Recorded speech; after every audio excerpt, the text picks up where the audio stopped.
Bueno, pues Arratsaldeon y mil gracias a las compañeras y compañeros de ELA por poder estar aquí y a todo el mundo que estáis a estas horas después de comer en este horario europeo, por poder compartir este espacio, ¿no?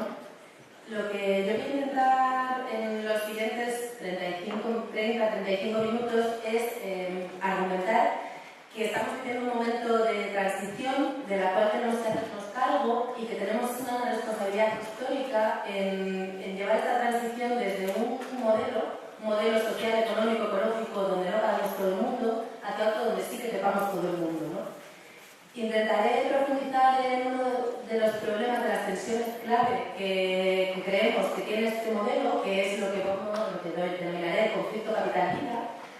Y a partir de aquí plantearé la propuesta del decrecimiento ecofeminista y un poco reflexiones en torno a cómo poder llevar adelante este planteamiento del decrecimiento ecofeminista, centrándome al final un poquito en el mundo del trabajo, dado que estamos a las puertas de un congreso sindical, ¿no? Entonces, esto porque tengáis, digamos, una idea de por dónde se escucha. Si me pego menos, se escucha mejor, ¿verdad? Supongo, con menos eco.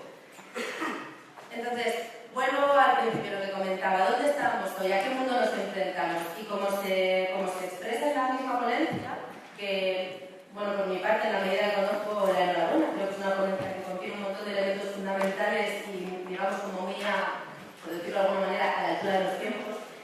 Como se expresa en la ponencia, estamos viviendo un momento de profunda crisis, de crisis multidimensional, de crisis que podríamos decir es sistémica e incluso civilizatoria, de un modelo civilizatorio que es capitalista, pero no solo capitalista, que también es heteropatriarcal, que es medioambientalmente depredador, que es colonialista, que es racista, que es lo que a veces hemos llamado esa cosa escandalosa. Entonces estamos viviendo un momento de crisis civilizatoria de esta cosa escandalosa en la que estamos situadas, que se une al momento de colapso ecológico. Es decir, hemos superado ya los límites del planeta, nos enfrentamos a una alteración permanente y brutal de los biorritmos del conjunto del planeta, a una pérdida de diversidad, a que hemos superado ya el pico de extracción de muchísimos materiales y otros están muy cercanos. Entonces tenemos que afrontar la crisis civilizatoria de esta cosa escandalosa y el colapso ecológico. Y esto nos pone, digamos, frente a dos retos. Por un lado, la cuestión de que estamos ya viviendo la transición. Estamos viviendo la transición de un mundo que conocíamos, no sabemos hacia dónde. Entonces, la pregunta es aquí, ¿hacia dónde vamos a transitar y cómo evitar transitar hacia el abismo? Y por otro lado, esta crisis sistémica... Sí. Bueno, vamos a esperar que sirva la compañera y así ya continúo.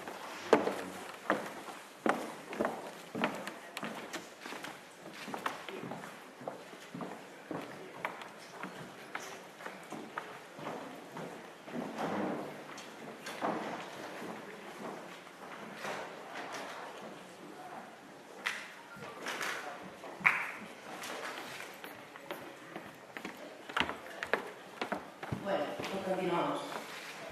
Argumentaba que estábamos viviendo la transición y que la cuestión es hacia dónde vamos a transitar y hacia dónde queremos transitar. Y el segundo elemento que nos habla este momento es que estamos ya constatando eso que podríamos decir en términos, en palabras como muy sencillas, que es que venimos de un modelo, lo que está en crisis es un modelo donde no cabemos todo el mundo, donde no cabemos todas y todos. Entonces, esta idea de que frente a lo que nos prometía un neoliberalismo que algunos llaman de la agenda de colores, de esto es un juego todos ganan y todas ganan, donde todo el mundo podemos caber y acceder a determinadas expectativas, lo que estamos constatando es que eso es inviable para todo el mundo, que aquí no cabemos todos y todas. Entonces, esta idea de que aquí no cabemos todos y todas se puede afrontar desde diversos ángulos y hay quienes las están afrontando desde el ángulo de, pues entonces expulsemos. Pues si aquí no cabemos todo el mundo, se van a quedar dentro los míos, nosotros, los nuestros, y se quedan fuera los otros. Entonces, ¿cómo evitar esa transición al abismo y ese proceso de expulsión? Y más bien decir que lo que tenemos que hacer es construir un otro lugar donde sí que quepamos todo el mundo. Y yo creo que esto es fundamental para afrontar discursos desde el de Marine Le Pen hasta el de Trump, etc. Pues frente a esa idea de no cabemos todos, ¿cómo hacerlo para no expulsar, sino para construir un modelo distinto? Dicho de otra manera, la responsabilidad histórica que tenemos ahora es hacernos cargo de la transición desde un mundo donde no cabemos todos y todas hacia un otro lugar, hacia un otro modelo donde sí que quepamos. Es decir, no afrontar la transición desde la expulsión, sino desde la transformación del cambio de modelo.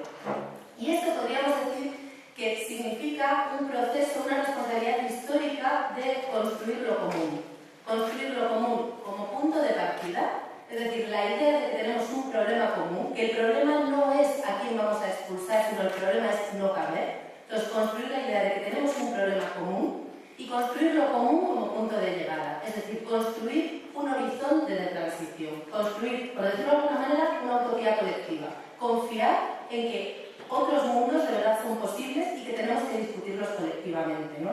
Entonces, digamos que la apuesta sería construir la propia idea de que somos el 99%. El 99% no es autoevidente. No se trata simplemente de desvelarlo, porque estamos atravesadas y atravesados por profundas desigualdades. El 99% hay que construirlo, porque si no, lo que se va a dar es ese proceso de expulsión, ¿no? Entonces, dentro de la idea de construir lo común como punto de partida, decía lo común como punto de llegada. Y el punto de llegada no puede ser la marcha atrás. El punto de llegada no puede ser aquello de lo que venimos. El punto de llegada no puede ser aquello de lo que venimos porque eso ya no es posible, como se nos dice desde distintos ámbitos. Desde la idea de que estamos en un proceso de estancamiento circular, donde va a ser casi imposible recuperar las tasas de ganancia y de rentabilidad de las que veníamos, porque hemos superado ya los picos de extracción del petróleo, que ha sido, digamos, lo que ha vehiculizado esta sociedad del crecimiento. Por diversos motivos, la marcha atrás no es posible, pero es que además no es deseable. No queremos volver atrás.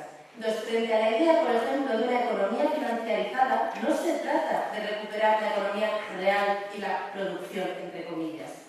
La idea de producción ha recibido críticas radicales desde distintos ángulos. Yo menciono muy brevemente dos. Desde el ecologismo social se nos ha planteado que frente a esa noción de la financiarización y de las burbujas no cabe recuperar la producción en el sentido de que la producción directamente no existe, que no producimos nada, que lo que hacemos es extraer y transformar lo que ya está en la superficie, en lo que ya está en la tierra, transformarlo mediante el uso de energía y generar residuos y emitir energía degradada, pero no producimos nada nuevo, salvo como mucho en el sector agropecuario. Sin embargo, el dinero, en la medida en que se ha convertido en un medio de acumulación y no de intercambio, nos da esa medida ficticia de acumulación y de crecimiento de algo que realmente no existe en sí mismo. Entonces, la producción directamente, desde el ecologismo social, podemos decir que no existe. Pero el dinero como medio de acumulación nos permite crear esa ficción colectiva de que generamos riqueza que nos lleva a esa situación permanente de empujar al máximo los límites biofísicos del planeta y que nos ha traído a esta situación de translimitación y de colapso ecológico. Esta es una crítica lapidaria a la producción. La otra crítica lapidaria que se le ha hecho ha sido desde el feminismo, diciendo que la producción, en el sentido de que utiliza la vida humana siempre para ir hacia un otro lugar, necesita de un otro punto, que es lo que desde el feminismo hemos denominado la reproducción. Y que la reproducción no es solo que sea invisible, es que es necesariamente invisible, es que es expresamente y activamente invisibilizada, porque es lo que está poniendo las condiciones de posibilidad para ese ámbito de la producción. Y sobre esta idea volveré más adelante. Dicho de otra forma, no cabe la marcha atrás de una economía financiarizada hacia una economía que vuelva a basarse en los sectores reales. Tampoco cabe la marcha atrás, tampoco es deseable la marcha atrás en el sentido de volver a poner, digamos, el horizonte de transición en el estado del bienestar. Porque el estado del bienestar, como desde distintos ámbitos hemos cuestionado, nunca ha existido para las mayorías sociales. Incluso en su época dorada siempre se ha basado en la depredación de recursos naturales, es decir, empezando por conocerlos como recursos, en el expolio del subglobal y en la división sexual del trabajo. Entonces, el estado de bienestar se construye sobre la depredación del ecosistema, el expolio del subglobal y la división sexual del trabajo. No es el sitio al que volver. Tenemos que caminar hacia un otro lugar diferente. Entonces, insisto, construir lo común como punto de partida, la idea de que tenemos un problema común con este modelo en el que no cabemos todos y todas, y construir lo común como un horizonte de transición hacia un lugar radicalmente distinto del que venimos. Paso ya aquí a la idea de ¿y por qué no cabemos todos y todas en este modelo? ¿Por qué no cabemos todos y todas? Tiene muchas respuestas y en ese sentido es necesario que pongamos en diálogo las diferentes respuestas, pero yo me centro en la idea de lo que hemos llamado el conflicto capital-vida. No cabemos todos y todas porque este sistema se construye sobre un conflicto, decimos, estructural e irresoluble entre los procesos de acumulación de capital y los procesos de sostenibilidad de la vida. Y aquí estamos reformulando la idea clásica del conflicto capital-trabajo y decimos, primero, el conflicto no es solo con el trabajo asalariado, el conflicto es con todos los trabajos. Y segundo, el conflicto no es con el trabajo o los trabajos, el conflicto es con la vida misma. Y la vida no es reductible a nuestra faceta de trabajo. Entonces, el conflicto es con la vida del planeta, como ya decíamos antes y como ha dejado claro el ecologismo, y el conflicto es también con la vida humana. Porque la vida humana en este sistema se convierte, ojo, en el mejor de los casos, en un medio para un fin distinto que es el proceso de acumulación. Y cuando la vida es un medio, es muy fácil que la vida se convierta en un estorbo. Y cuando la vida es un medio, la vida está siempre bajo amenaza. Entonces hay una amenaza permanente contra la vida. Pero decimos también, ¿todas las vidas están igual de amenazadas? Y la respuesta obvia es no, no todas las vidas están igual de amenazadas en este sistema. De hecho, cuando hablamos del conflicto capital-vida, detrás del capital también hay vidas. ¿Qué vidas hay? ¿Qué rostros hay detrás del capital? Y a veces, usando otra metáfora, decimos que detrás del capital el rostro que se esconde es el del BBVA, el del blanco, burgués, varón, adulto, heterosexual, urbano. Entonces, lo que vivimos es un conflicto entre cumplir las expectativas del BBVAH a costa de los ataques radicalmente desiguales a la vida del resto en la medida que nos alejamos de esa figura hegemónica. A esto nos referimos al hablar del conflicto capital-vida. En ese sentido, hay un conflicto sobre lo vivo. Es un sistema biocida, pero es un sistema biocida y suicida en el cual algunas vidas salen muy bien paradas y el resto de vidas recibimos ataques de gravedad radicalmente desigual. Por eso, la idea de que tenemos un problema común hay que construirla en vez de quedarnos en la desigual virulencia del ataque, digamos. Si el conflicto capital-vida es estructural e irresoluble, la pregunta es por cuál de los dos procesos, la acumulación de capital, es decir, de poder y de recursos en manos del BBVA, optamos o si optamos por garantizar el conjunto de procesos vitales, empezando por la vida del planeta y continuando por la vida del conjunto social. Y en el capitalismo, por definición, por tautología, el proceso que se garantiza socialmente es el de acumulación de capital. Esto significa decir, primero, que el estado del bienestar no tiene capacidad para eliminar el conflicto. El estado del bienestar tiene capacidad para modular el conflicto, pero el estado del bienestar se instala sobre el conflicto. Digamos que en ese sentido el estado del bienestar es el intento de garantizar las mejores o mayores condiciones de vida posibles en el marco de un proceso donde la vida está ya de por sí sometida a amenaza, ya en conflicto. Por eso el estado del bienestar no es nuestro horizonte. El estado del bienestar, en todo caso, algunos mecanismos pueden ser instrumentos que utilicemos para ir a un sitio diferente, pero nunca va a ser el horizonte hacia el que transitar. El estado del bienestar, por tanto, no elimina el conflicto, lo modula. Y como no lo elimina, en última instancia hay que optar, y el proceso por el que hemos optado, como decía antes, es apostarle al proceso de acumulación de capital. En un sentido material, es el proceso de acumulación el que define los circuitos de producción, distribución y consumo. Es el proceso de acumulación de capital el que define cómo se regulan y se organizan los tiempos sociales, cómo se regula y se organiza el espacio, el que define el ecosistema como recurso. Entonces, en un sentido material, están en el epicentro de nuestra estructura social y económica. Pero también en un sentido simbólico, porque nos construye la propia idea de la vida que queremos vivir, de la vida a la que queremos acceder, de las expectativas vitales que queremos colmar. Entonces, se nos construyen nociones de vida buena, de bienestar, que son funcionales al propio sistema. Decimos a veces que el sistema, que esta cosa escandalosa se impone tanto por la vía de la violencia, y volveré a esto al final, pero también por la vía de la seducción, por la vía de hacernos sentir lo que decía antes, que aquí cabemos todos, cuando es mentira. Y de aquí uno de los elementos clave a cuestionar es que precisamente este sistema nos construye una idea de vida radicalmente individualizada, una noción de autosuficiencia que niega, en primer lugar, la vulnerabilidad de nuestra propia vida, de nuestros propios cuerpos, y que nos niega los vínculos con el resto. Nos niega lo que decimos es una realidad existencial de base de interdependencia, Y en este sentido decimos la economía es una red de interdependencia que construimos para poner las condiciones que hagan posible una vida que es vulnerable en sí misma, y sin embargo esto se niega en el marco de este sistema y nos vende la economía como un terreno donde interactuamos sujetos individualizados a cada quien más listo y más lista, y se niega también la ecodependencia. Entonces se nos construye, digamos, que la propia noción de vida a la que aspiramos con esta idea de la autosuficiencia está intoxicada y es parte del problema que tenemos. Pero un paso más allá, decía antes, conflicto capital-vida que no se resuelve mediante el estado del bienestar, mercados en el epicentro, y la siguiente pregunta entonces es, ¿y entonces la vida cómo sale adelante? Porque es que si no hay vida, tampoco hay mercados, ni hay BBVA, si no tiene otras vidas a las que explotar. Y decimos, la vida se resuelve delegando la responsabilidad de mantenerla delegándola a las esferas privadas. La responsabilidad de sostener la vida en este sistema no es colectiva, está privatizada en primer lugar. En segundo lugar, está puesta en manos de las mujeres, está feminizada. No solo en manos de las mujeres en un sentido de cuánto tiempo de trabajo se destina cada quien a cada cosa, sino que se vincula a la noción misma de lo que es ser mujer. Ser mujer bajo la idea de feminidad hegemónica es dar la vida por garantizar la vida ajena. Es estar teniendo una vida supeditada a las necesidades del otro y de la otra. Es asumir la responsabilidad de cuidar la vida en un sistema donde la vida no es prioridad. Se privatiza, se feminiza y decimos en tercer lugar se invisibiliza. Porque encargarte de sostener la vida en un sistema donde la vida no es prioridad, sino que es en el mejor de los casos un medio, no te da acceso a derechos sociales y económicos, no te construye ciudadanía económica y social y en última instancia, y esto es digamos donde reside el problema, no construimos sujeto político y reivindicaciones políticas desde ahí.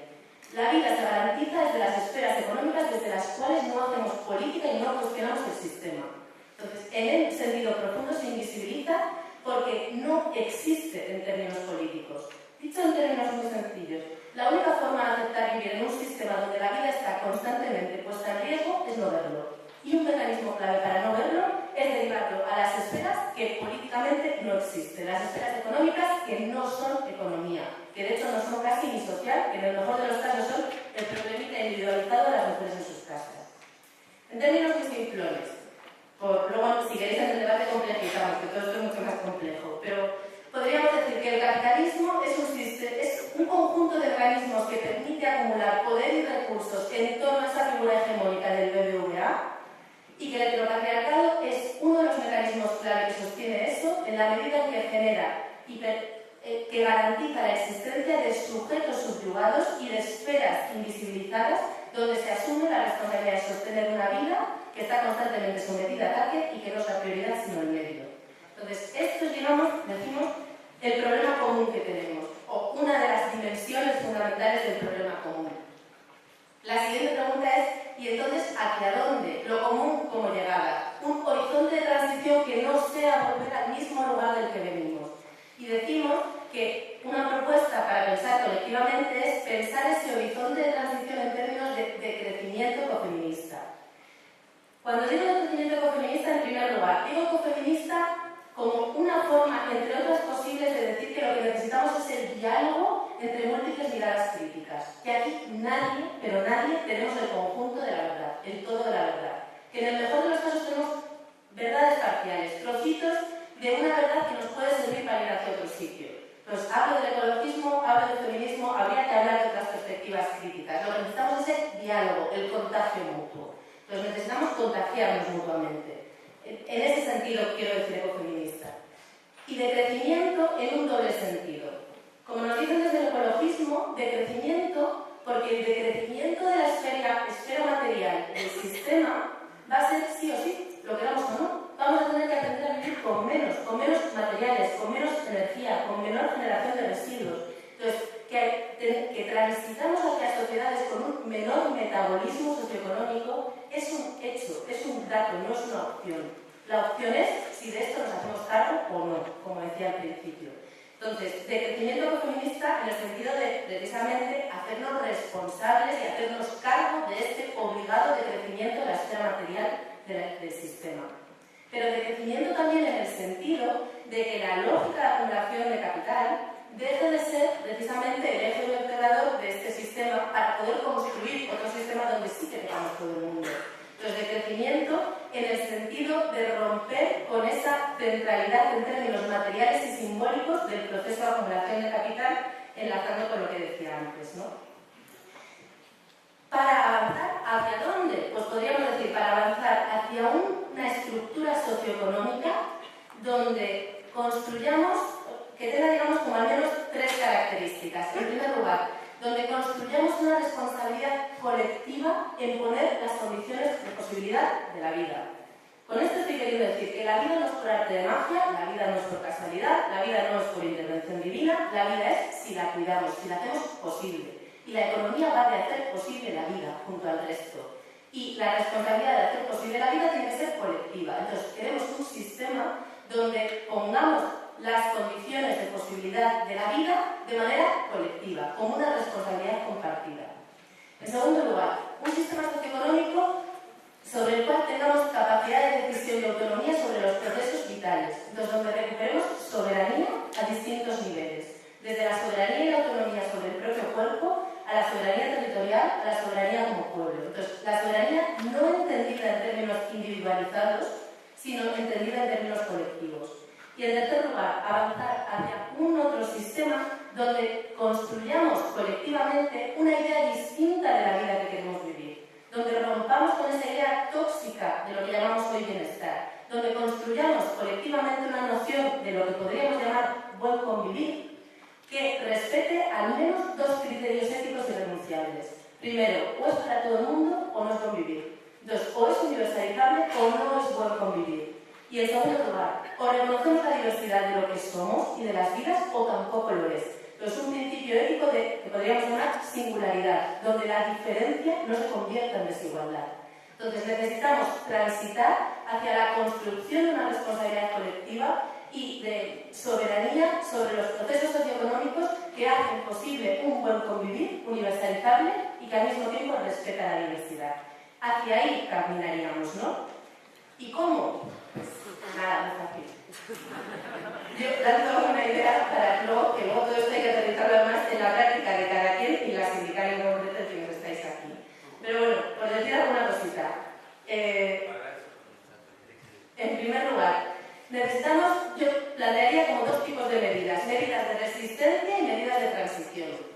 Medidas de resistencia serían aquellas que se oponen al avance y la profundización de la lógica de acumulación y de la pérdida de soberanía que implica el avance de la lógica de acumulación. Es decir, la lógica de acumulación va convirtiendo cada vez más y más dimensiones de la vida en negocio y va implicando que perdemos capacidad de decisión sobre esos procesos vitales. Entonces, a esto hay que resistirse y hay lugares concretos desde los que resistirse. Por mencionar uno, hay que resistirse a la nueva oleada de tratados de comercio e inversión, que es claramente un avance, un paso gigante del proceso de la centralidad de la lógica de acumulación. Hay que resistirse a la pérdida de los bienes comunes. Entonces, tenemos todavía espacios en los que resistir. Esta idea yo creo que es importante. Todavía hay sitios que no están atravesados y hay que resistirse. Y las medidas de transición a lo que se referirían es a aquellas medidas que nacen del vientre de la bestia, que nacen ya, digamos, desde el centro del monstruo. Las que utilizan los mecanismos de lo que tenemos y nacen desde donde ya estamos para ir hacia otro lugar distinto. Medidas que nos permitan compaginar la urgencia con el cambio sistémico. Y al hablar de urgencia, yo diría que la urgencia a día de hoy es hacer frente a lo que podríamos llamar la crisis de reproducción social. La profundización y la expansión de la crisis de reproducción social que antes vivía el sur global y que está afectando a cada vez más ámbitos del planeta y a más sectores sociales, en un proceso de lo que podríamos llamar periferización del centro o fin del sueño del desarrollo, entre comillas. La crisis de reproducción social que se caracterizaría al menos por tres elementos. Primero, por un proceso de intensificación y multiplicación de las realidades de precariedad vital. Y al hablar de precariedad vital, nos estamos refiriendo a algo más amplio y más complejo que simplemente la precariedad laboral, aunque la precariedad laboral se incluye. Entonces hay que desprecarizar la vida. En segundo lugar, la crisis de reproducción social implica que se multiplican las situaciones de exclusión y que se acorta el trecho entre precariedad y exclusión. Y esto también hay que revertirlo. Y en tercer lugar, la crisis de reproducción social implica que estamos afrontando un momento de hipersegmentación social.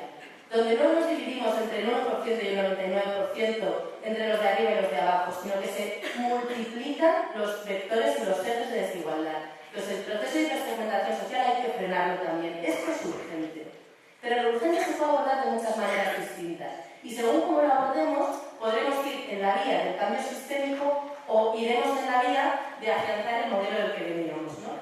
Entonces, dentro de cómo abordar el cambio, las urgencias para que colaboren en la vía del cambio sistémico, yo quería dar como dos ideas. En primer lugar, las medidas que pongamos en marcha no tienen que colaborar en el proceso de complejización creciente del sistema socioeconómico y de aumento de la escala del sistema socioeconómico. Tenemos un sistema socioeconómico complicadísimo y de una escala enorme. Y esto nos hace perder soberanía y lo hace mucho más insostenible en términos medioambientales. Dicho de otra forma, tienen que ser medidas que ayuden a relocalizar y a simplificar los circuitos económicos. Y en segundo lugar, y aquí me quería centrar también un poquito más, tienen que ser medidas que partan de reconocer el problema de base que existe en el nexo entre calidad de vida, capacidad de consumo en el mercado y empleo. Entonces, este nexo entre calidad de vida, capacidad de consumo y empleo, tenemos que ir a por él, tenemos que atacarlo, digamos, no tenemos que afianzarlo y reforzarlo. Y para ir a por él y no afianzarlo y reforzarlo, yo diría que tenemos que ir como por dos vías. En primer lugar, tenemos que avanzar en el proceso de desmercantilización y colectivización de la satisfacción de necesidades, de poner las condiciones de eso a lo que llamemos buen convivir. Ese poner las condiciones del buen convivir no puede estar sistemáticamente mediatizado por el dinero e individualizado. Tenemos que, insisto, construir espacios socioeconómicos donde desmercantilicemos y colectivicemos el poner las condiciones de posibilidad del buen convivir. Y esto significa muchas cosas, pero yo diría que significa, por un lado, una defensa crítica de lo público. Lo público es una manera de asumir colectivamente una responsabilidad sobre dimensiones de la vida. Entonces, hay que defender lo público y ampliar lo público. Pero digo defensa crítica, en muchos sentidos, pero al menos en dos. Tenemos que acercar lo público a lo común y a la autogestión. Entonces, no es lo público como un aparato mastodóntico administrativo, sino es lo público como lo de todo el mundo. Entonces, una defensa crítica de lo público en el sentido que lo acerca a lo común y a la autogestión, y crítica también porque lo público tiene una capacidad muy fuerte y muy grande de universalización de derechos, de la educación, etc. Pero también una capacidad muy grande homogeneizadora, de no reconocer la diversidad y la diferencia. Entonces, ¿cómo construimos un público que llegue a todo el mundo, pero reconociendo al mismo tiempo la diversidad de experiencias y de realidades vitales? Entonces, defensa crítica de lo público para avanzar en el proceso de desmercantilización y colectivización de la satisfacción de necesidades. Yo creo que otra vía de apuesta es la economía social y solidaria. La economía social y solidaria entendida como un mercado social que no se mueve en torno al ánimo de lucro y la acumulación, pero ojo, que tampoco ha de moverse en la creación de empleo porque sí. No es empleo porque sí el empleo. Es el empleo que sea socialmente necesario, junto al que volveré, que está también incluido en la ponencia. Y en tercer lugar, creo que otra apuesta central para avanzar en ese proceso, insisto, de desmercantilización y colectivización de la satisfacción de necesidades es hacer una apuesta fuerte por los espacios autogestionados desmonetizados, incluyendo la directa desobediencia civil y la desobediencia a las normas vigentes y el cuestionamiento de la propiedad. Entonces, creo que esta sería otra tercera pata por la cual tendríamos que apostar en eso de no reforzar el nexo entre calidad de vida, capacidad de consumo y empleo. Y la segunda pata, decía que la primera era avanzar en la resolución colectiva y desmonetizada de necesidades, la segunda sería, no sé muy bien si llamarlo, la reorganización radical de los trabajos socialmente necesarios o directamente la destrucción de las formas hegemónicas de trabajo. Entonces creo que las formas hegemónicas de trabajo que nacen en esta cosa escandalosa son perversas en sí mismas. En primer lugar, el empleo, el trabajo asalariado en sentido amplio, entendido como un trabajo alienado, que no se hace por el sentido de lo que estás haciendo, sino que lo haces en el marco de la esclavitud del salario. Entonces, el empleo es una forma de trabajo alienada y tenemos que tender a su destrucción. Y con esto no me refiero a que desaparezca todo el trabajo remunerado, me refiero a que desaparezca el trabajo asalariado.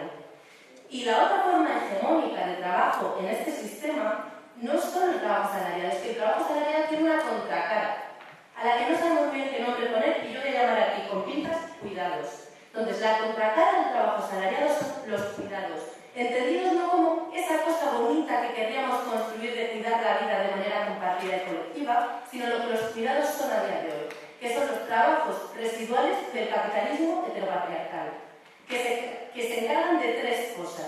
Se encargan de hacer todo lo demás necesario para que la vida funcione y que no podemos ni comprar con dinero ni nos lo da el Estado. Todo lo demás lo hacen los cuidados, sea cocinar, sea proveer de fuentes energéticas si te tienes que ir a recoger leña, sea construir una casa si no puedes comprar una vivienda. Todo lo demás necesario, en primer lugar. En segundo lugar, se encargan de garantizar trabajadores plenamente disponibles y flexibles para las empresas. Lo que hemos llamado el trabajador champiñón a veces, el que parece que brota de la nada cuando abre la fábrica y vive solo del dinero que le da la empresa y desaparece cuando la fábrica chapa. El trabajador champiñón que no tiene ni necesidades ni responsabilidades lo garantiza la cara oculta del trabajo salarial, los cuidados.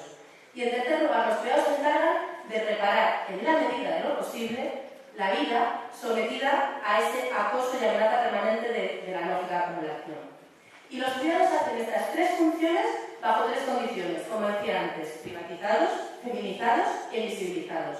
Pues bien, los cuidados es la otra forma de trabajo hegemónica que tenemos que destruir.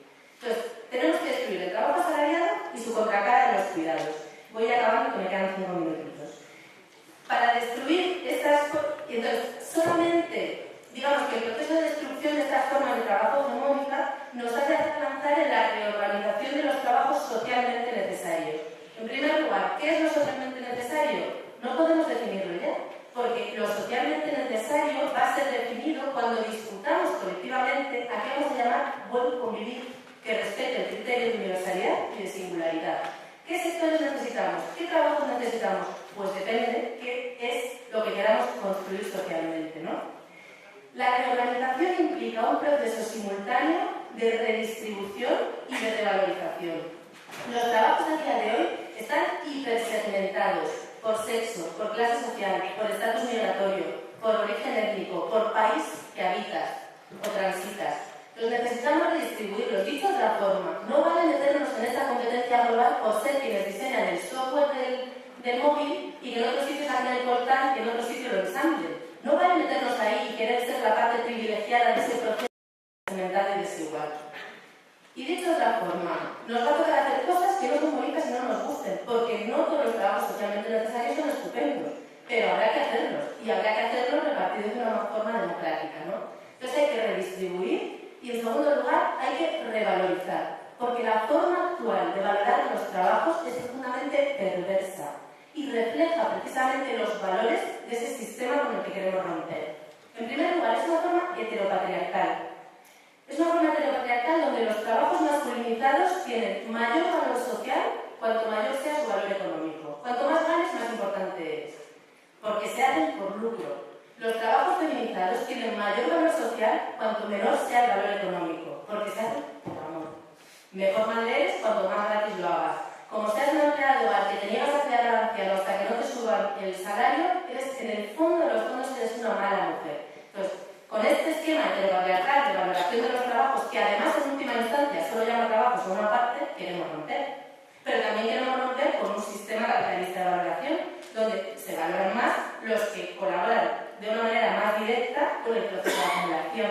Entonces necesitamos redistribuir y revalorizar los trabajos. Y esto se concreta, pues se puede concretar seguro en muchísimas cosas, pero yo quería sacar 4 puntos. Se concreta, en primer lugar, en una defensa crítica del empleo, como yo creo que en gran medida se reconoce en la ponencia de ELA. Defensa crítica del empleo es que sí vamos a defender el empleo, aunque queramos destruir el trabajo asalariado, pero lo defendemos críticamente en el sentido de que lo defendemos en el marco de una reconversión de la matriz productiva, como en la ponencia se deja bien claro. Que yo diría que a lo mejor podríamos llamarlo avanzar de una matriz productiva a una matriz reproductiva, donde habrá sectores que tengan que tender a disminuir y sectores que tengan que aumentar o que tengan que cambiar sus condiciones. Porque hay muchos trabajos de cuidados que ya existen, que no hay que crearlos, porque hay que cambiar las condiciones en las que se hacen. Entonces, defensa crítica en el marco de una transformación de fondo, de una reconversión de fondo de la matriz productiva. Y defensa crítica también en el sentido de que el empleo debe ser el elemento central que nos da acceso a derechos sociales y económicos. Lo que podríamos llamar un de la seguridad social, de la protección social. Entonces, que no sea el empleo el que nos da el acceso a derechos sociales y económicos, sino que los derechos sean universales. Y esto implica atrevernos, por ejemplo, a decir cosas como que a lo mejor hay que romper el hecho de que las pensiones se paguen solo del fondo de pensiones y que no pueda salir el dinero de los presupuestos generales del Estado. Esto no significa decir que tenga que dejar de haber cotizaciones a la seguridad social pagadas por la empresa, en absoluto. Lo que significa es decir que esas cotizaciones no pueden ser la vía individualizada de entrada a los derechos, sino que tienen que ser una de las formas en las cuales exigimos a las empresas que paguen por la reproducción de la mano de obra de la que se aprovechan día a día. Entonces, enfocarlas, digamos, desde otra óptica, desde exigir, insisto, a las empresas que costeen el proceso de reproducción de la mano de obra de la que se lucran. Primero, defensa crítica del empleo. Segundo, que me pierdo, reducción radical de la jornada laboral, cosa que también se reconoce en la ponencia, entonces no me voy a extender aquí. Pero una reducción radical de la jornada laboral es una de las, yo creo, de las reclamaciones clave que nos pueden hacer avanzar hacia ese cambio sistémico. Es una medida de transición, yo diría, claramente. Una reducción radical de la jornada laboral sin pérdida de masa salarial, pero sí con un proceso de revisión y redistribución de los salarios, eso sí.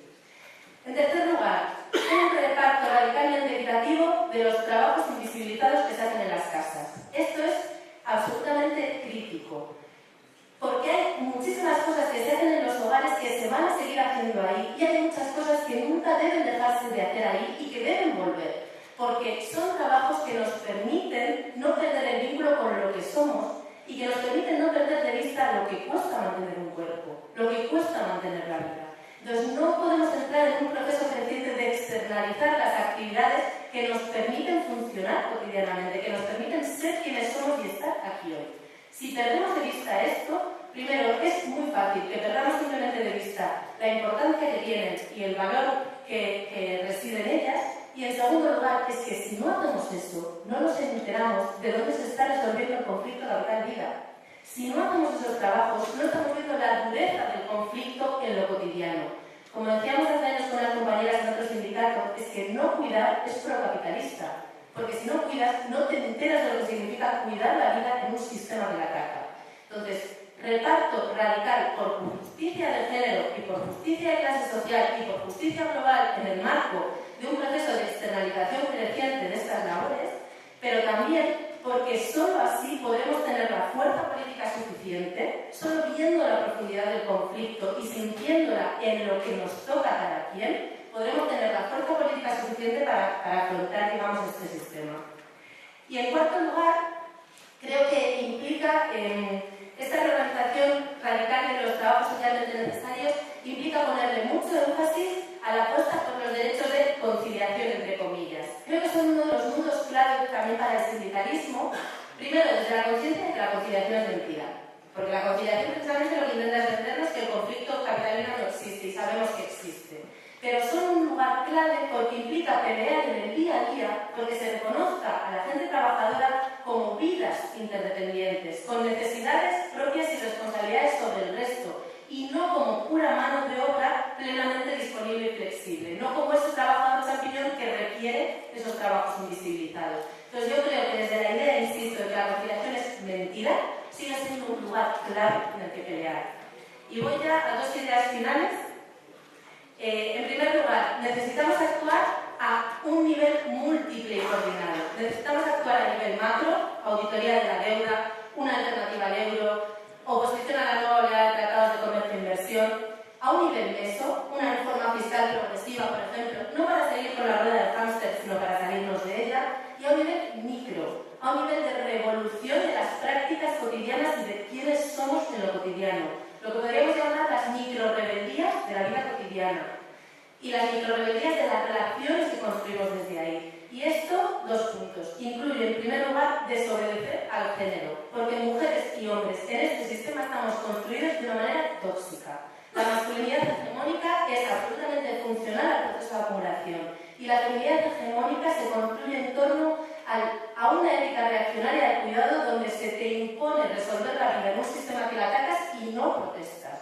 Entonces, desobedecer la masculinidad y la feminidad hegemónica Mónica, para poder construir otros sujetos políticos con capacidad de hacerse cargo de esa vida vulnerable de interdependencia.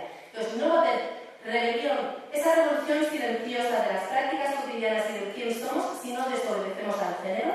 Y en segundo lugar, si esto lo hacemos en común, de una manera política y colectiva. No se trata de que cada quien en nuestra casa lo hagamos sin más.